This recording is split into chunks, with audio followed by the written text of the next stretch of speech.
जय श्री कृष्णा दोस्तों। आज हम आपको एक बहुत ही महत्वपूर्ण कथा सुनाने जा रहे हैं। इस कथा के माध्यम से हम आपको यह बताएंगे कि इस संसार में सबसे बड़ा दान कौन सा होता है, जिसे करने से पूर्ण पुण्य की प्राप्ति होती है, और कैसे हम बुरे लोगों की पहचान कर सकते हैं। दोस्तों, इस कथा के माध्यम से आप जानेंगे कि बुरे लोगों की पहचान कैसे की जा सकती है। तो कृपया आप इस कथा को शुरू से अंत तक ध्यान से सुनिएगा, क्योंकि अधूरा ज्ञान मानव जीवन में अनेक कठिनाइयों का कारण बन सकता है। कथा आरंभ करने से पहले यदि आपने हमारे चैनल को अभी तक सब्सक्राइब नहीं किया है तो जरूर सब्सक्राइब करें, वीडियो को भी लाइक करें और अपने प्रियजनों के साथ भी शेयर करें। कमेंट बॉक्स में लिखिए जय श्री राधे कृष्ण। दोस्तों, एक बार भगवान श्री हरिविष्णु जी और माता लक्ष्मी जी क्षीर सागर में अपने आसन पर बैठे हुए थे। तब भगवान विष्णु जी ने देखा कि माता लक्ष्मी जी किसी गहन सोच में हैं। माता लक्ष्मी जी को गहन सोच में देखकर भगवान विष्णु जी मुस्कुराते हुए बोले, हे देवी, ऐसा प्रतीत होता है कि आज आप किसी गहन विचार में डूबी हुई हैं। आप निसंकोच होकर अपने प्रश्न पूछिए, हम आपके सभी प्रश्नों का समाधान अवश्य करेंगे। भगवान विष्णु जी की बात सुनकर माता लक्ष्मी ने कहा, हे प्रभु, आज मेरे मन में एक जिज्ञासा है। मैं यह जानना चाहती हूं कि इस दुनिया में सबसे बड़ा दान कौन सा है, जिससे पूर्ण पुण्य की प्राप्ति होती है, और बुरे लोगों की पहचान कैसे की जा सकती है। मनुष्य उन लोगों को कैसे पहचान सकते हैं। तब भगवान विष्णु जी ने माता लक्ष्मी जी से कहा, हे देवी, आपने सचमुच मानव जाति के कल्याण हेतु अति महत्वपूर्ण प्रश्न पूछे हैं। यह प्रश्न मनुष्य के जीवन में अत्यंत मूल्यवान है। इसलिए मैं आपको आपके इन प्रश्नों के उत्तर एक महत्वपूर्ण कथा के माध्यम से दूंगा। लेकिन आपको इस कथा को शुरू से लेकर अंत तक ध्यानपूर्वक सुनना होगा। तब माता लक्ष्मी जी ने उत्तर दिया, हे प्रभु, मैं आपको वचन देती हूं कि इस कथा को मैं पूरी श्रद्धा से सुनूंगी और इस कथा का प्रचार समस्त देवलोक में करूंगी। दोस्तों, भगवान श्री हरि विष्णु जी देवी लक्ष्मी से कहते हैं, हे देवी, एक समय की बात है। किसी नगर में एक राजा राज्य करता था। वह राजा बहुत ही बलशाली, वीर और अत्यंत ही बुद्धिमान था। इसके साथ ही वह धर्मपरायण और दयालु भी था। उस राजा की रानी भी संस्कारी और अत्यंत धार्मिक स्वभाव की थी। दोनों पति पत्नी भगवान भोलेनाथ के परम भक्त थे। वे दोनों प्रतिदिन शिव जी के मंदिर में जाकर उनकी पूजा अर्चना किया करते थे। यह उनका प्रतिदिन का नियम था। वह राजा अपने राज्य को धर्मपूर्वक चला रहा था। उसके राज्य में कोई भी व्यक्ति दुखी नहीं रहता था, बल्कि सारी प्रजा सुख और वैभव से संपन्न रहती थी। इसलिए पूरे नगर में हर तरफ खुशियां ही खुशियां बिखरी रहती थीं। वहां के जानवर भी एक दूसरे को कोई हानि नहीं पहुंचाते थे। यहां तक कि एक ही नदी में शेर और बकरी शांतिपूर्वक पानी पीते थे। ऐसे ही दिन बीत रहे थे। राजा की उम्र ढलती जा रही थी और उनके विवाह को भी कई वर्ष बीत चुके थे। लेकिन उस राजा को कोई संतान नहीं थी। हालांकि राजा इस बात को लेकर अधिक चिंता नहीं करते थे। वह निश्चिंत होकर अपनी प्रजा के सुख दुख का ध्यान रखते और प्रजा भी उसे अत्यधिक प्रेम और सम्मान देती थी। एक दिन की बात है, वह राजा हर रोज की तरह अपनी पत्नी के साथ भगवान शिव जी के मंदिर की ओर जा रहे थे। तभी अचानक उसने देखा कि सामने वाले घर में एक स्त्री झाड़ू लगा रही है। राजा और रानी जब उस स्त्री के घर के पास से गुजरे तो वह स्त्री उन्हें देखते ही अपना चेहरा फेरकर तेजी से घर के अंदर चली गई। उस स्त्री का ऐसा व्यवहार देखकर राजा और रानी को बिल्कुल भी अच्छा नहीं लगा। राजा उस समय अपनी रानी के साथ भगवान भोलेनाथ की पूजा करने के लिए मंदिर जा रहा था। इसलिए उसने उस स्त्री से कुछ नहीं कहा और सीधे मंदिर पहुंचकर भगवान शिव जी की पूजा अर्चना की।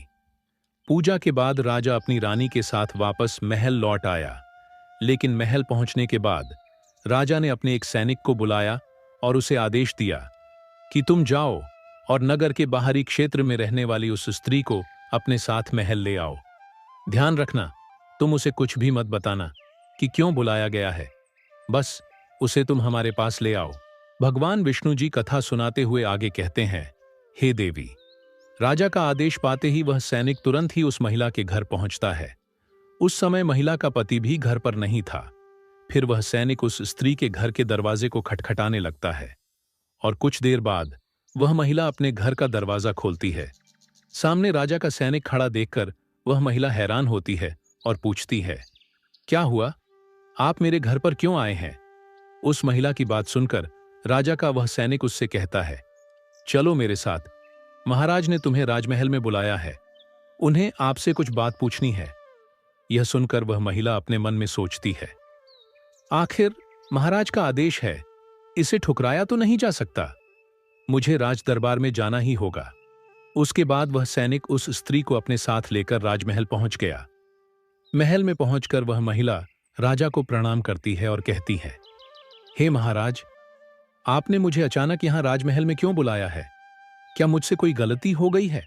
उस स्त्री की बात सुनकर राजा कहता है, तुम मुझे एक बात बताओ, आज सुबह जब मैं और मेरी पत्नी भगवान शिव जी के मंदिर जा रहे थे तो तुमने मुझे देखकर अपना मुंह फेर लिया और मुझे आते हुए देखकर तुम दौड़ते हुए अपने घर में चली गई। तुमने मुझे देखकर ऐसा दुर्व्यवहार क्यों किया? तब वह महिला निर्भीकता से राजा से कहती है, हे महाराज, आप भले ही मुझे मृत्युदंड दे दें तो भी मुझे कोई ऐतराज नहीं, परंतु मैं सच ही कहूंगी। आपके महल में बड़े बड़े विद्वान हैं, पंडित हैं। अगर मैं गलत बात बोलूं तो आप उनसे पूछ सकते हैं कि हमारे नगर में यह मान्यता है कि जो सुबह सुबह आपका चेहरा देख लेता है तो उस व्यक्ति का पूरा दिन खराब हो जाता है। क्योंकि आप संतानहीन हैं, अभी तक आपको संतान की प्राप्ति नहीं हुई है, इसी कारण मैंने आपका मुंह देखकर अपना मुंह फेर लिया था और अपने घर के अंदर चली गई थी। उस महिला की ऐसी बात सुनकर राजा आश्चर्य में पड़ जाता है। वह अपने मन में सोचता है कि यह महिला तो बिल्कुल सत्य कह रही है। यदि किसी नगर के राजा को संतान नहीं हो तो यह उसकी प्रजा के लिए बिल्कुल भी शुभ नहीं माना जाता। उसके बाद राजा उस महिला को वापस अपने घर जाने की अनुमति देता है।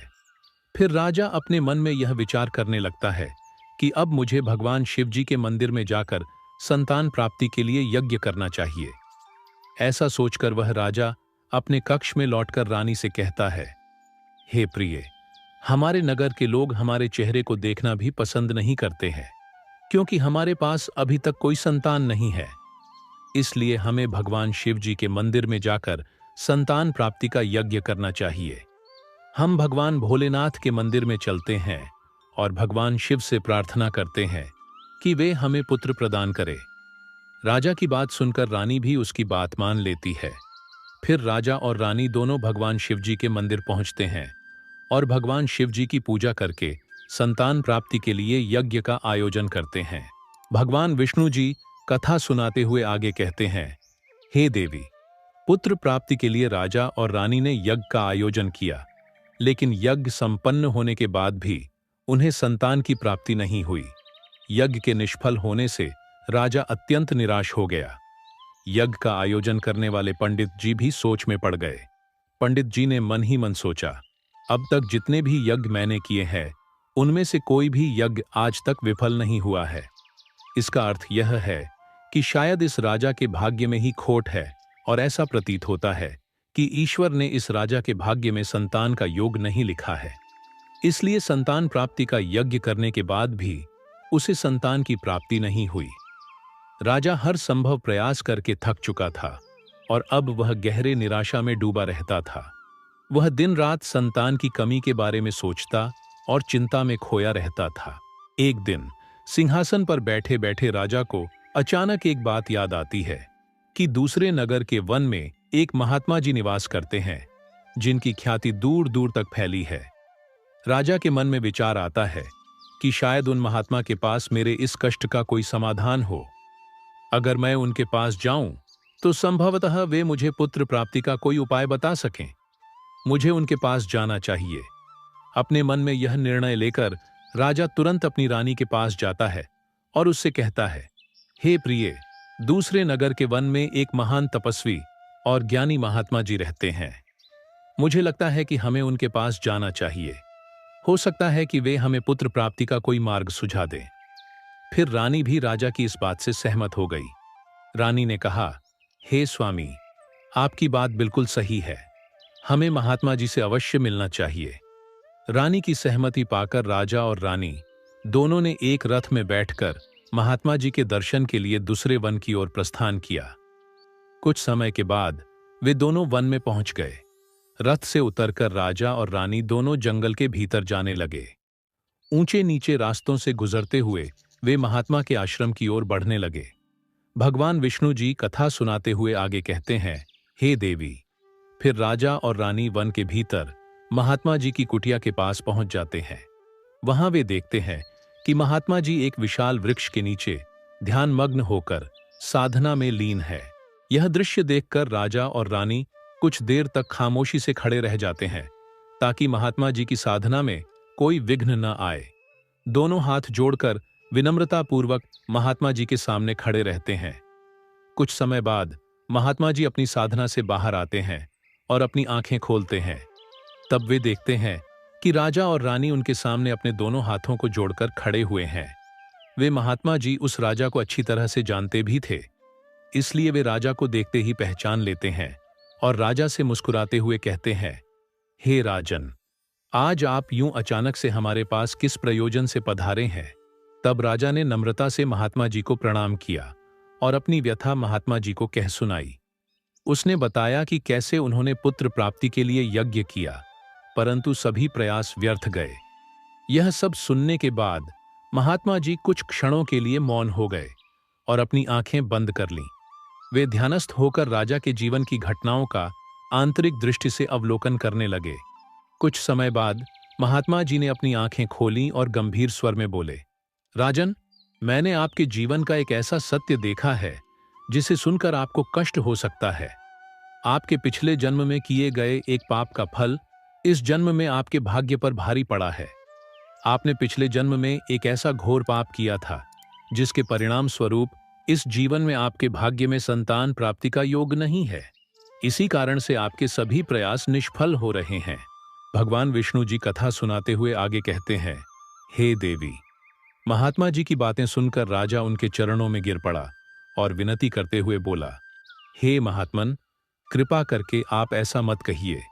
आप ही हमारे दुख को हरने का कोई उपाय सुझाइए। राजा की यह व्याकुलता देखकर महात्मा जी ने उसे सहारा देकर अपने चरणों से उठाया और बोले, हे राजन, इतनी अधीरता आपको बिल्कुल भी शोभा नहीं देती। मैं अभी आपको आपके इस कष्ट का निवारण करने का उपाय बताता हूं, जिसे करने के बाद आपको अवश्य ही पुत्र की प्राप्ति होगी। इतना कहकर वे महात्मा जी अपनी कुटिया के भीतर जाते हैं और थोड़ी देर के बाद हाथ में एक कटोरी में खीर लेकर बाहर आ जाते हैं। उन्होंने वो खीर राजा को देते हुए कहा, राजन, महल पहुंचकर आप और रानी साहिबा दोनों ही स्नानादि के बाद इस खीर को प्रसाद के रूप में ग्रहण करें। ऐसा करने से आपको निश्चित ही पुत्र की प्राप्ति होगी। परंतु राजन, आप मेरी एक बात याद रखना, इस पुत्र की आयु मात्र 20 वर्ष की ही होगी। जिस दिन आपके पुत्र की आयु 20 वर्ष की होगी, उसी दिन उसकी मृत्यु हो जाएगी। महात्मा जी की इस बात को सुनकर राजा गहरी सोच में डूब गया। वह अपने मन में सोचने लगा, चलो 20 वर्ष के लिए ही सही, परंतु इस संतानहीनता का कलंक तो मिट जाएगा, हमें संतान का सुख तो मिलेगा। राजा ने मन ही मन इस बात को स्वीकार कर लिया और महात्मा जी से निवेदन किया, हे महात्मन, आपका आशीर्वाद और मार्गदर्शन स्वीकार है, कृपा करके हमें यह अवसर दे। महात्मा जी ने मुस्कुराते हुए राजा को आशीर्वाद दिया।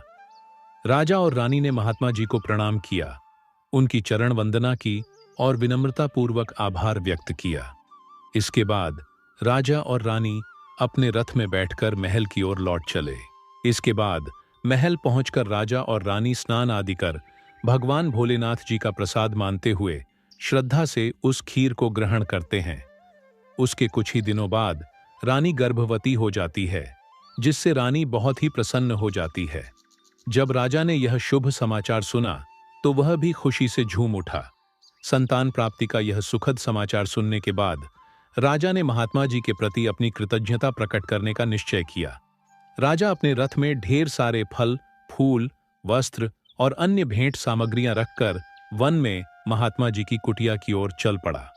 कुटिया के निकट पहुंचकर राजा ने अपने रथ को रोक दिया और विनम्र भाव से नीचे उतरकर महात्मा जी के पास पहुंचा।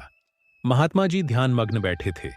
राजा ने उनके पास जाकर सभी वस्त्र, फल, फूल उन्हें समर्पित किए और गहरे आदर के साथ प्रणाम करते हुए कहा, हे महात्मन, आपकी ही कृपा से हमें संतान प्राप्ति का सुख प्राप्त होने जा रहा है, इसलिए आप मेरी यह तुच्छ सी भेंट कृपा कर स्वीकार करें। महात्मा जी राजा की विनम्रता और कृतज्ञता से अत्यंत प्रसन्न हुए। उन्होंने राजा की भेंट को स्वीकार कर उसे आशीर्वाद दिया और कहा, राजन, तुम्हारी भक्ति और संकल्प ने ही तुम्हारे जीवन को फलवंत किया है। तुम्हारे हृदय में जो प्रेम और श्रद्धा है वह अनमोल है। जाओ, तुम्हारी संतान गुणवान और धर्मनिष्ठ हो। उसके बाद राजा ने महात्मा जी का आशीर्वाद पाकर उनसे विदा ली और अपने रथ में बैठकर वापस अपने महल की ओर प्रस्थान करते हैं। महल लौटकर राजा बहुत ही खुशियां मनाता है। भगवान विष्णु जी कथा सुनाते हुए आगे कहते हैं, हे देवी, ऐसे ही दिन बीत रहे थे। आखिरकार वह शुभ दिन आया जब राजा के यहाँ एक पुत्र का जन्म हुआ। पुत्र के जन्म से जैसे महल में खुशियों की बयार बहने लगी। राजा ने पुत्र प्राप्ति की खुशी में पूरे नगर में उत्सव का आयोजन किया। महल को फूलों और रंग बिरंगी रोशनियों से सजाया गया और प्रजा के बीच मिठाइयां बांटी गईं। पूरे नगर में हर्षोल्लास का माहौल छा गया था। राजा ने अपने पुत्र का नाम शौर्यवीर रखा। शौर्यवीर अपने पिता के ही गुणों का प्रतीक बनते हुए बड़ा होने लगा। वह अपने पिता की तरह ही धर्मनिष्ठ, आत्मानुरागी और परमेश्वर का अनन्य भक्त था। समय के साथ उसकी बुद्धिमत्ता, शौर्य और भक्ति के गुण प्रकट होने लगे, जिससे राजा का हृदय गर्व से भर उठता। शौर्यवीर के गुणों और आचरण को देखकर सभी आश्वस्त थे कि वह एक दिन अपने पिता की तरह महान राजा बनेगा। जैसे जैसे समय बीता, राजा का हृदय गर्व और खुशी से भरता गया। संतान सुख की प्राप्ति ने उसकी सभी चिंताओं को मानो हर लिया था और वह अपने पुत्र में संपूर्ण संसार का आनंद खोजने लगा। वह राजा पुत्र के प्रति अपने स्नेह में इतना डूब गया कि वह यह महत्वपूर्ण बात भी भूल बैठा कि उसके पुत्र की आयु मात्र 20 वर्ष तक की है। भगवान विष्णु जी कथा सुनाते हुए आगे कहते हैं, हे देवी, फिर एक दिन जब उस राजा को यह बात याद आती है कि उसके पुत्र शौर्यवीर की आयु मात्र 20 वर्ष की ही है, इसलिए जब राजा के पुत्र शौर्यवीर की आयु 15 वर्ष हो जाती है, तब वह राजा दिन रात पुत्र के भविष्य को लेकर व्याकुल रहने लगा। इस बीच एक अन्य नगर में एक महापराक्रमी राजा का राज्य था। उस राजा की एकमात्र पुत्री थी, जो अपनी सुंदरता और दयालुता के लिए प्रसिद्ध थी। वह देखने में ऐसी लगती थी मानो स्वर्ग की अप्सरा स्वयं धरती पर उतर आई हो। वह बहुत ही दानी स्वभाव की थी, क्योंकि उसने अपने माता पिता से धर्म और संस्कारों की शिक्षा ली थी। इसलिए उसका हृदय करुणा और उदारता से भरा हुआ था। वह प्रतिदिन सुबह उठकर पक्षियों को दाना डालती और अपने द्वार पर आने वाले साधु संतों, भिक्षुओं को सदा ही आदर से भोजन कराती थी। कोई भी भूखा उसके द्वार से खाली हाथ नहीं लौटता था। ऐसे ही दिन बीत रहे थे। उस राजा की पुत्री भी अपने गुणों के साथ बड़ी हो रही थी। एक दिन जब शौर्यवीर के पिता को यह बात पता चली कि दूसरे नगर में एक धीर वीर और पराक्रमी राजा राज्य करता है, जिसकी पुत्री गुणों की खान है, साथ ही वह अत्यंत सुंदर भी है, तो राजा ने अपने मन में सोचा कि ऐसी धर्मात्मा और तेजस्वी कन्या के साथ अपने पुत्र शौर्यवीर का विवाह करना उचित रहेगा। मुझे इसी प्रकार की कन्या की तलाश थी जिसके साथ मैं अपने पुत्र का विवाह कर सकूं और हमारी वंश परंपरा को बनाए रख सकूं।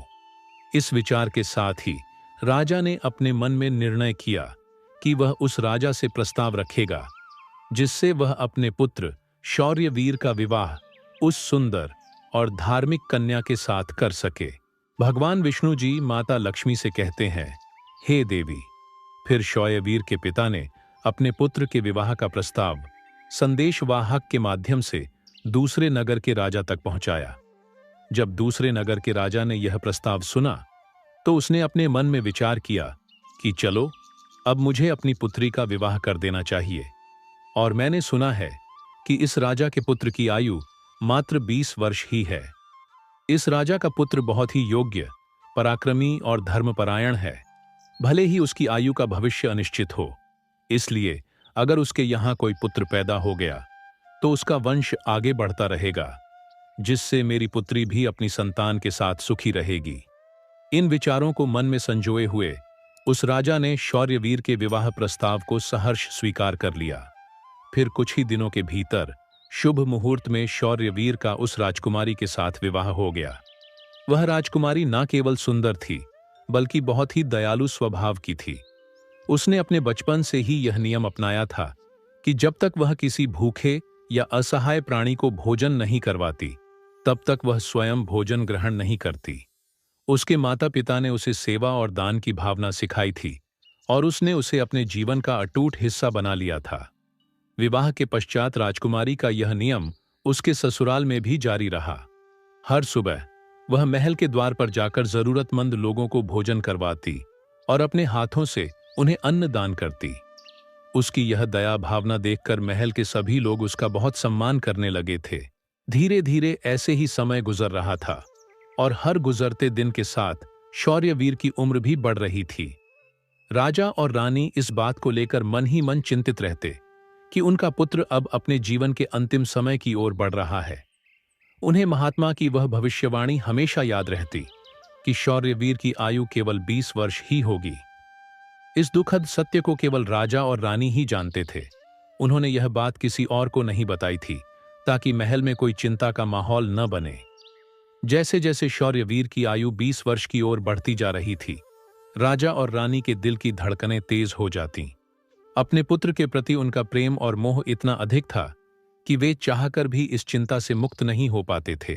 भगवान विष्णु जी कथा सुनाते हुए आगे कहते हैं, हे देवी, फिर वह दिन भी आ जाता है जब शौर्यवीर के जीवन के मात्र 3 दिन शेष रह जाते हैं।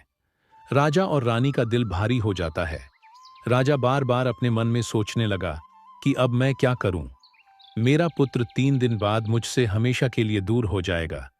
क्या कोई ऐसा उपाय नहीं है जिससे मैं उसे बचा सकूं? रानी भी इस दुख से भरी थी और हर पल अपने पुत्र के जीवन की कल्पना करती रहती। इसलिए उनके पुत्र मोह ने उन्हें बीमार और कमजोर बना दिया था। दोनों इतने दुखी थे कि अब उन्होंने भोजन करना भी छोड़ दिया था, परंतु अपनी पीड़ा को उन्होंने किसी के सामने प्रकट नहीं किया। वे नहीं चाहते थे कि महल के लोग उनके पुत्र की मृत्यु की बात सुनकर दुखी हों और चिंता में पड़ जाए। फिर वह आखिरी दिन भी आ पहुंचा, जिस दिन शौर्यवीर की आयु पूरी होनी थी, उसकी मृत्यु होनी थी। फिर उस दिन जैसे ही सुबह हुई, राजा और रानी अपनी चिंता और दुख से व्याकुल होकर भगवान भोलेनाथ के मंदिर में बैठकर उनकी पूजा अर्चना में लग गए। वे दोनों भगवान भोलेनाथ से प्रार्थना करते हुए कहने लगे, हे प्रभु, आप कृपा करके हमें पुत्र की मृत्यु होने के दुख को सहन करने की शक्ति दीजिए। हम जानते हैं कि जो भी किसी के भाग्य में लिखा होता है, उसे कोई बदल नहीं सकता, वो होकर ही रहता है। परंतु हमारे लिए यह समय बहुत ही कठिन है। उधर राजकुमार शौर्यवीर की पत्नी अपने दैनिक धर्मकर्म के कामों में लगी हुई थी। हर दिन की तरह वह भूखे गरीबों और निर्धनों को भोजन करा रही थी, पक्षियों को दाना डाल रही थी और जरूरतमंदों की सहायता में लगी थी।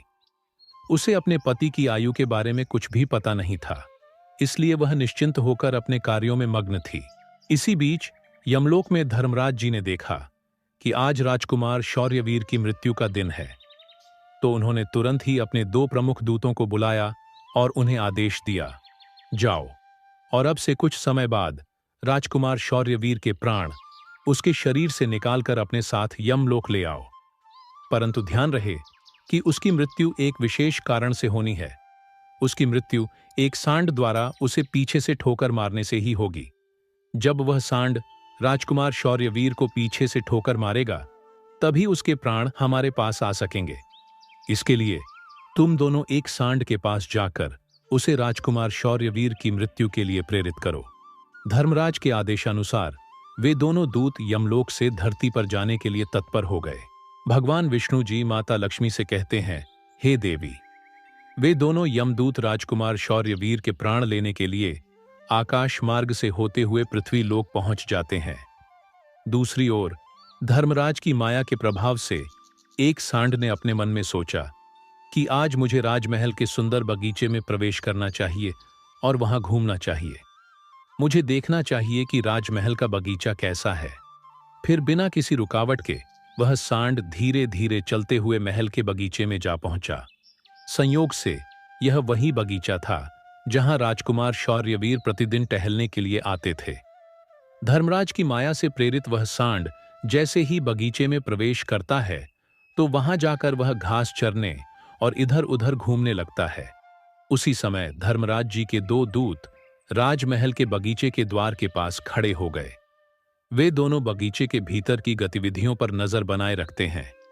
कुछ समय बाद राजकुमार शौर्यवीर उस बगीचे में टहलने के लिए आता है।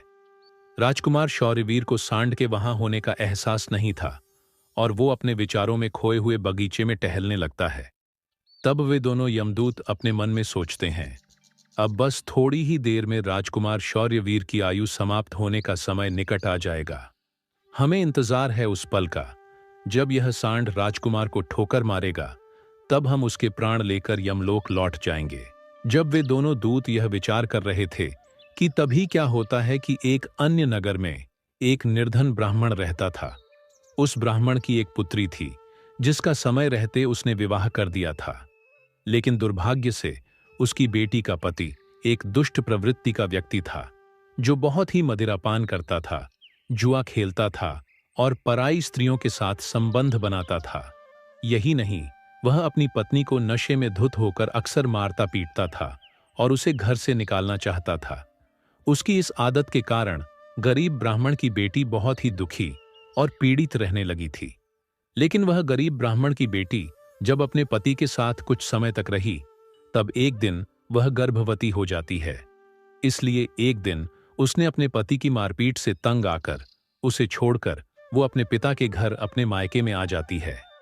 वह आंसुओं से भरी आंखों के साथ अपने पिता से कहती है, पिताजी, आज के बाद मैं अपने पति के साथ नहीं रह सकती, क्योंकि वह मुझे रोज मारता पीटता है और बुरी तरह से अपमानित करता है और मैं उसके इस व्यवहार से तंग आकर उसको छोड़कर मायके चली आई हूं। मुझे क्षमा कर दीजिए, पर अब मैं अपने मायके में ही रहना चाहती हूं। उसका पिता अब बहुत ही वृद्ध हो चुका था और अब उसकी कमाई का कोई ठोस साधन नहीं था, जिसके कारण उसे प्रतिदिन नगर के विभिन्न घरों में जाकर भिक्षा मांगनी पड़ती थी ताकि वह किसी प्रकार अपने और अपने परिवार का पेट भर सके। भगवान विष्णु जी कथा सुनाते हुए आगे कहते हैं, हे देवी, जब उसकी बेटी का गर्भकाल पूरा हुआ तो उसने एक सुंदर पुत्र को जन्म दिया, लेकिन जन्म देने के बाद उसे बहुत तेज भूख लगने लगी। उसे भोजन की आवश्यकता थी।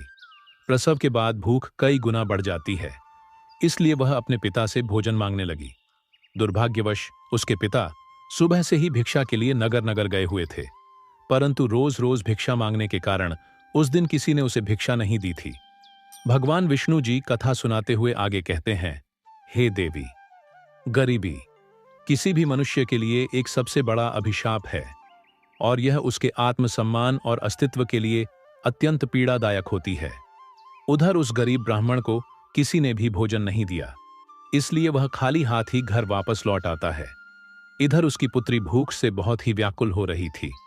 जब वृद्ध ब्राह्मण निराश होकर खाली हाथ घर लौटा और उसकी बेटी ने उसे बिना भोजन के आते देखा, तो वह दुखी होकर रोते हुए अपने पिता से बोली, पिताजी, अब मुझसे भूख सहन नहीं होती। पूरे 3 दिन बीत चुके हैं और मैंने भोजन का एक भी कण नहीं खाया है। अब तो ऐसा लगता है कि भूख के कारण मेरे प्राण ही निकल जाएंगे। लेकिन अगर आपको कुछ भिक्षा में मिला हो तो मुझे खाने को दे दीजिए, नहीं तो मेरे प्राण निकल जाएंगे। तब उसका वृद्ध पिता अपनी बेटी को सांत्वना देते हुए कहता है, पुत्री, मैं कुछ ही देर में लौटूंगा। मैं अब दूसरे नगर में जाऊंगा और वहां के राजा के महल के द्वार पर जाकर भिक्षा मांगूंगा। अगर वहां से मुझे कुछ भी मिल जाता है तो तुरंत तुम्हारे लिए लेकर आऊंगा। अपनी बेटी से यह कहकर वृद्ध ब्राह्मण वहां से निकल पड़ा। इधर राजकुमार शौर्यवीर की पत्नी, जो कि रोजाना गरीबों को भोजन करवाती थी, उस दिन उस नगर के राजा और रानी दोनों अत्यधिक बीमार पड़ गए थे, क्योंकि पुत्र मोह के कारण वे बहुत ही चिंतित थे और शौर्यवीर की पत्नी उनके कक्ष में थी। इसलिए आज उसने गरीबों को भोजन नहीं करवाया था, परंतु उसने अपने पति के लिए भोजन बनाया था और भोजन की थाल सजाकर रख दी थी कि जब उसका पति बगीचे से लौटेगा तो वह उसे भोजन कराएगी। क्योंकि उसका पति अपने माता पिता के पास बैठकर उनकी सेवा करके अपने बगीचे में घूमने के लिए गया हुआ था। भगवान विष्णु जी कथा सुनाते हुए आगे कहते हैं, हे देवी। इधर वह वृद्ध ब्राह्मण राजमहल के द्वार पर पहुंच जाता है। जब राजकुमार की पत्नी ने उसे देखा तो उसके मन में उस वृद्ध ब्राह्मण के प्रति दया उमड़ आई। उसके बाद वह वृद्ध ब्राह्मण उस राजकुमार की पत्नी की तरफ देखकर विनम्रता से उससे कहता है, हे पुत्री, यदि मुझे इसमें से कुछ भोजन मिल जाए तो तुम्हारा बड़ा ही उपकार होगा। राजकुमार की पत्नी को उस ब्राह्मण की बात सुनकर उस पर बहुत दया आई। उसने सोचा, यह तो कोई गरीब ब्राह्मण है जो भूखा है और मुझसे कुछ भोजन मांग रहा है। यह सोचकर राजकुमारी की पत्नी उसे भोजन देने के लिए तैयार हो गई। लेकिन अचानक वह अपने मन में सोचने लगती है कि यह भोजन तो मैंने अपने पति के लिए बनाया है। अगर मैं इसे यह भोजन दे दूंगी तो मेरे पति क्या खाएंगे? लेकिन अगले ही पल उसने सोचा, मेरे पति तो अब भी बगीचे में घूमने के लिए गए हुए हैं, तब तक मैं यह भोजन इस गरीब ब्राह्मण को दे देती हूं, और जब मेरे पति वापस आएंगे तो मैं उनके लिए नया भोजन बना दूंगी। यह भूखे ब्राह्मण की सहायता करना अधिक आवश्यक है। अपने मन में यह सोचकर राजकुमार की पत्नी ने अपने पति के लिए बनाया हुआ भोजन उस भूखे ब्राह्मण को दे दिया। उसके बाद वह ब्राह्मण भोजन की थाली लेकर जल्दी जल्दी अपने नगर की ओर रवाना हो गया और वह भोजन लेकर अपने घर आ गया। उसकी पुत्री 3 दिनों से भूखी थी। उसने 3 दिनों से कुछ भी नहीं खाया था और उसके चेहरे पर भूख की पीड़ा साफ झलक रही थी। उधर राजकुमार शौर्यवीर, जो बगीचे में टहलने गया था, अपने कक्ष की ओर वापस लौट रहा था। बगीचे के बाहर खड़े यमदूत राजकुमार के प्राण लेने के लिए तैयार थे और एक सांड भी धर्मराज की माया से प्रेरित होकर वहीं घूम रहा था। वे दोनों यमदूत मन में सोच रहे थे कि बस अब कुछ ही पल बाकी है और जैसे ही सांड राजकुमार को पीछे से ठोकर मारेगा, हम राजकुमार के प्राण हर लेंगे और यमलोक लौट जाएंगे। भगवान विष्णु जी माता लक्ष्मी से कहते हैं, हे देवी। इधर वह वृद्ध ब्राह्मण अपने घर पहुंचा और उसने तुरंत अपनी भूखी बेटी को वह भोजन दे दिया। तब उसकी बेटी उससे कहने लगी, पिताजी, यह भोजन आप कहां से लाए हैं? तब वृद्ध ब्राह्मण ने उत्तर देते हुए कहा, पुत्री, यह भोजन मुझे दूसरे नगर की महारानी ने दिया है। उस नगर के राजा की पुत्र वधू बहुत ही दयालु और उदार हृदय की है। उसने मुझ पर दया करके मुझे यह स्वादिष्ट भोजन दिया है। उस भोजन को देखकर उस वृद्ध ब्राह्मण की बेटी की आत्मा से आशीर्वाद निकलने लगा। वह भगवान से प्रार्थना करने लगी कि हे भगवान, जिसने भी मेरे पिता को यह भोजन दिया है उसका सुहाग अमर रहे और वह सदा सौभाग्यवती बनी रहे। जैसे ही उसने भोजन का निवाला अपने मुंह में डाला, उसकी आत्मा की तृप्ति हो गई और उसकी आत्मा से सच्चे मन से आशीर्वाद निकलने लगे कि महारानी का पति दीर्घायु और स्वस्थ रहे। इधर राजकुमार शौर्यवीर अपने महल की ओर बढ़ रहा था और बगीचे के बाहर खड़े यमदूत उसकी मृत्यु का बेसब्री से इंतजार कर रहे थे। परंतु जैसे ही राजकुमार बगीचे में उस सांड के सामने पहुंचा तो सांड ने तुरंत उसे पीछे से ठोकर मारने के लिए अपनी ताकत जुटाई। वह अपनी सींगों से उसे मारने ही वाला था कि तभी अचानक से 2 देवदूत वहां प्रकट हो जाते हैं और अपनी दिव्य शक्ति से उस सांड को बेहोश कर देते हैं। वह सांड हिल भी नहीं पा रहा था। उसमें आगे बढ़ने की बिल्कुल भी शक्ति नहीं बची थी। इस पर वह सांड अपने मन में सोचने लगा कि यह मुझे क्या हो गया। अभी तो मैं इस राजकुमार को पीछे से ठोकर मारने आया था और अब मैं खुद ही चलने में असमर्थ हूं।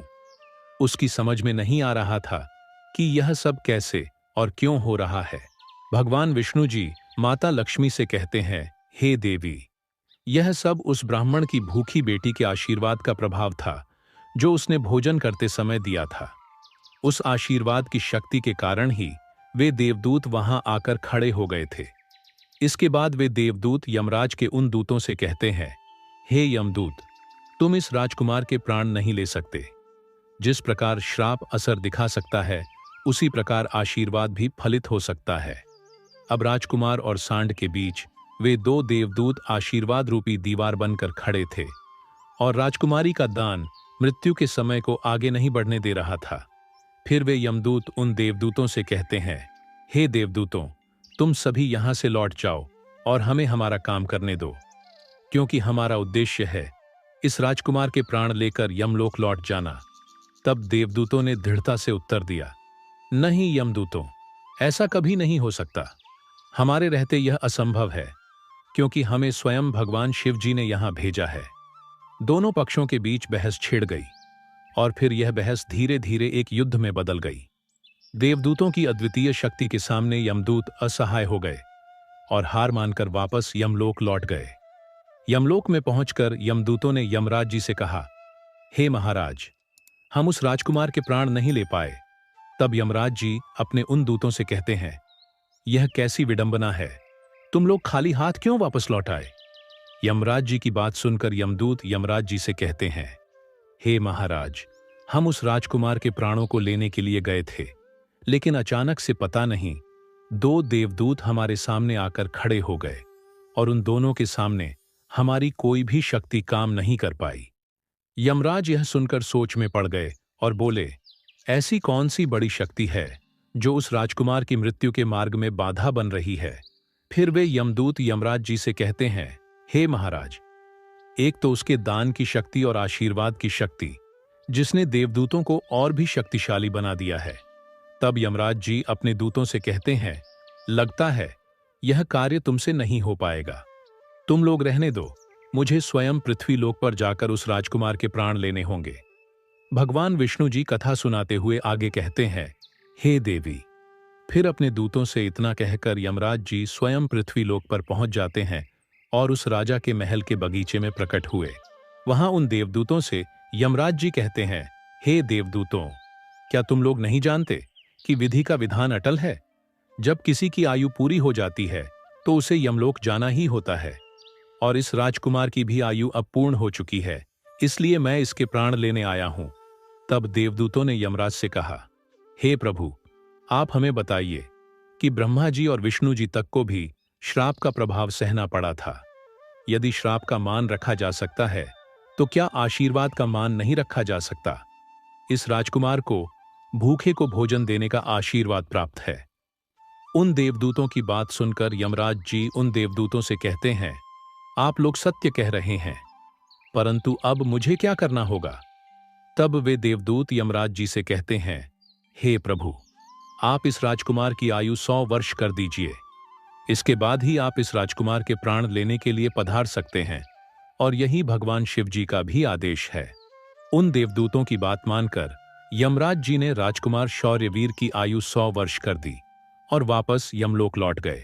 भगवान विष्णु जी कहते हैं, हे देवी, इस प्रकार एक भूखे को भोजन देने के पुण्य के कारण उस राजकुमार की मृत्यु टल गई और उसकी आयु भी बढ़ गई। इसी कारण कहा जाता है कि अन्नदान सबसे बड़ा दान है।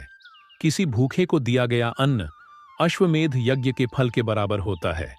भगवान विष्णु जी माता लक्ष्मी जी से कहते हैं, हे देवी, अब तो आपके सभी प्रश्नों के उत्तर आपको मिल गए होंगे।